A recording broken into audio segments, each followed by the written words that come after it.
안녕하십니까. 5월 6일 목요일 오늘의 와플터치 본문은 에스라 3장입니다. 에스라 1, 2장을 통해서 이스라엘 백성들이 예루살렘에 귀환했는데요. 귀환하자마자 바로 성전 공사가 재개된 것은 아닙니다. 오늘 본문에서 보시다시피 먼저 이스라엘 곳곳에 자기들이 원래 살던 곳에 흩어져 살던 사람들이 7월이 되었을 때 예루살렘에 모였습니다. 그런데 이 7월이 되었을 때 모인 이유는 초막절 절기가 됐기 때문이에요. 이제 절기가 됐으니까 예배를 드려야 되는데 이때 3절에 조금 번역이 난해한 구절이 있습니다. 이방인들을 두려워하여서 이들이 원래 제단이 있던 자리에 제단을 만들었다라고 이렇게 되어 있는데요. 저희가 보고 있는 이 현대인의 성경 번역에서는 이방인들을 두려워하였기 때문에 제단을 만들었다 이렇게 되어 있어요. 그 경우에는 이제 저희 해석할 수 있는 것이 성전을 다 만들지 않고 일단 제단만 만들었다 이렇게 생각을 할 수도 있습니다. 이렇게 번역되어 있는 번역본들도 꽤 있고요. 그런데 또 어떤 번역본들은 이방인들을 두려워하였지만 그럼에도 불구하고 제단을 만들었다 이렇게 번역을 하고 있기도 해요.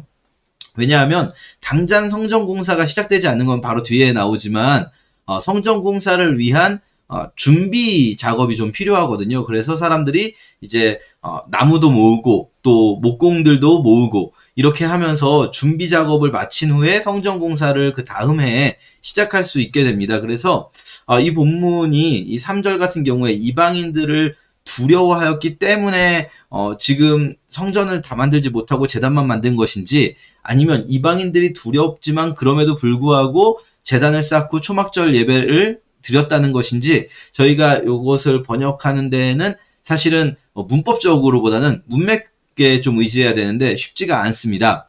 다만 확실한 것이 있다면 정확한 건 이방인들이 두려운 마음이 있었다는 거예요.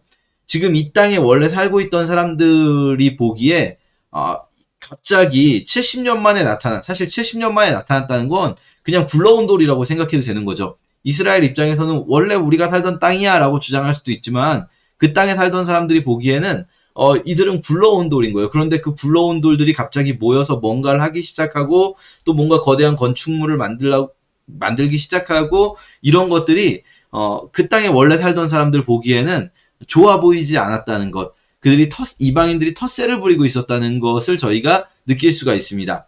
이 문제가 이제 뒤에 4장에 가면 공사를 방해하는 일들, 이 5장에 가면 공사를 방해하는 일들로 나타나게 되는 거죠. 그렇게 두려운 마음이 있었음에도 어쨌든 불구하고 성전 공사 준비를 시작하고요. 그리고 드디어 터를 놓게 됩니다. 기공식을 하는 거죠. 성전 터를 놓게 되는데요. 이 터를 놓는 장면에서 정말 많이 가슴이 아픈 모습이 나옵니다. 성전 터를 놨는데 사실 실제로도 이 스룹바벨 성전이라고 저희가 부르는 성전은요 그렇게 넓지가 않아요. 솔로몬 성전이나 또 후에 지어지게 된 헤롯 성전에 비하면 굉장히 작습니다. 작다는 것은 그냥 가치 판단이 안 들어간 표현이지만 조금 가치 판단을 넣은 표현으로는 초라합니다. 그것을 사람들 중에 어떤 사람들은 특히 젊은 사람들 같은 경우에는 솔로몬 성전이 얼마나 큰 것인지를 모르기 때문에 그냥 우리가 성전을 짓자 하고 와가지고 여기까지 고생하고 와서 드디어 성전 기공식을 드리니까 막 너무 행복한 거예요. 그래서 막 찬양하고 막 소리를 지르는 기쁨의 소리를 지르는데 그런데 또 연로하신 분들, 나이가 많으신 분들은 70년 전에 있었던 그 솔로몬 성전의 모습을 기억하는 자들은 이 터 놓은 것이 너무 초라한 거예요. 그래서 막 우는 거예요. 이게 너무나 초라하다 하면서 우는 소리와 또 기쁨의 함성 소리가 뒤섞여서 구분이 안 되는 그런 상황이었다라고 그 시기를 묘사하고 있습니다.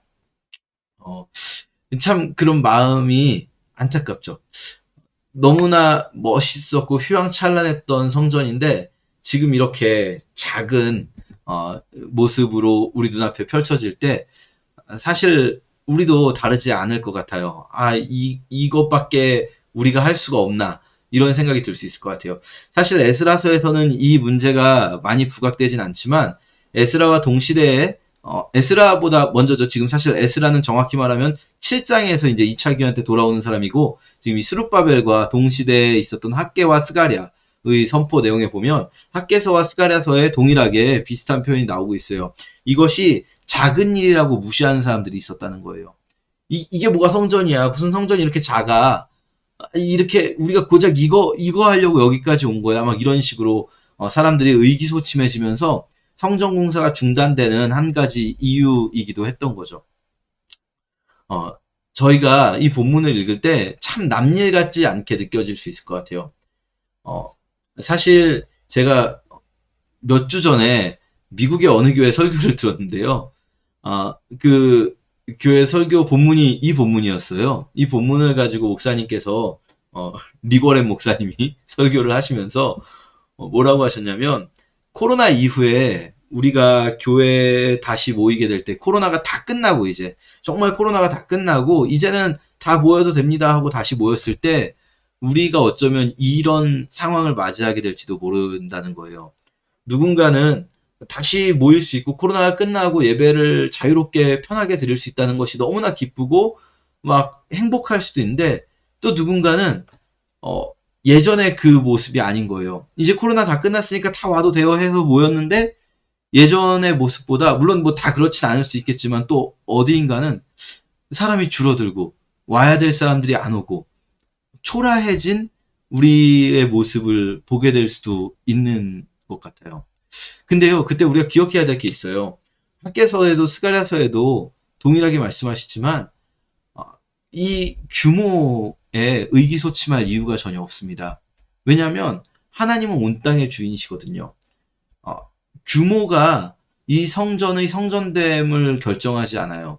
성전의 성전됨을 결정하는 것은 여기에 모인 사람이 얼마든, 이 땅의 면적이 얼마든 그게 중요한 것이 아니라 이곳에서 참으로 하나님을 예배하는 자들이 있고 진정으로 하나님의 말씀이 선포되는 것, 이런 것이 바로 성전일 수 있는 조건인 거죠. 우리가 굉장히 그 마음으로는 공감될 수도 있을 거예요. 그때 울었던 사람들, 성전이 이렇게 작고 초라하다니. 하지만 다시 우리의 공동체의 모습을 볼 때, 혹시 우리의 공동체가 규모가 우리 생각만큼 그렇게 예전의 그 모습이 아닐지라도 우리들 용기를 냈으면 좋겠어요. 그리고 하나님의 말씀을 기억했으면 좋겠어요. 성전이 정말로 성전다워지면, 학개서에서 하나님 이렇게 대답하세요. 이 작은 일이라고 무시하는 사람들에게 이렇게 대답하세요. 정말로 성전이 성전다워지면 만국에서 수많은 사람들이 이 성전을 통해서 하나님의 말씀을 듣게 될 거라고요. 스가랴는 이렇게 말하죠. 사람들이, 이방인들이 막 말한다는 거예요. 서로 오라 우리가 여호와의 산에 올라 하나님의 도를 배우자라고, 아주 유명한 찬양이죠. 이방인들이 서로 그렇게 말하며 이곳에 오게 될 거라는 거예요. 사실 그 오게 될 거라는 것도 숫자가 많아질 것, 이게 중요한 게 아니죠. 이것이 성전이 될 거라는 거예요. 정말로 성전다운 곳이 될 거라는 거죠. 우리가 그것을 기억하면서 예스라서를 통해서 성전을 다시 세우는 것, 우리도 또 우리의 공동체를 다시 세워가는 것을 묵상했으면 좋겠습니다. 감사합니다.